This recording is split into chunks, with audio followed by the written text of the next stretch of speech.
Friends, Durgamata ఎలా జన్మించిందో మీకు తెలుసా? త్రిలోకాధిపత్యాన్ని సాధించాలనే కోరికతో మహిషాసురుడు బ్రహ్మదేవుని కోసం ఘోరమైన తపస్సు చేస్తాడు. అలా రోజులు నెలలు అవుతాయి, నెలలు సంవత్సరాలవుతాయి.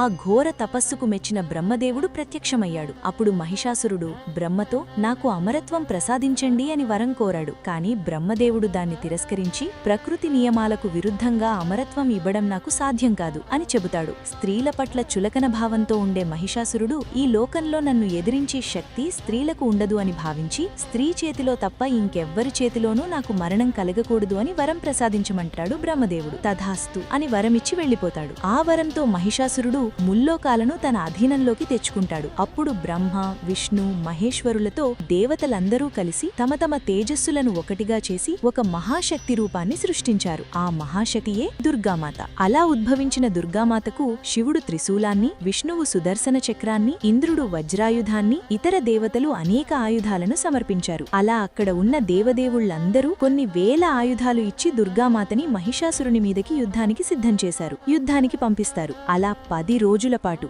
ఆకాశం దద్దరిల్లేలా, భూలోకం కంపించేలా ఘోరమైన యుద్ధం చేస్తారు. 10వ రోజున మహిషాసురుణ్ణి నేలకూల్చి తన త్రిశూలాన్ని అతని గుండెల్లో దింపి అతని తలను ఖండించింది దుర్గామాత. ఆ రోజునే అధర్మంపై ధర్మం గెలిచిన రోజుగా మనం విజయదశమిగా జరుపుకుంటాం.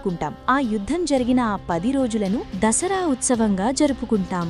ఫ్రెండ్స్, జై దుర్గామాత అని కామెంట్ చేయండి.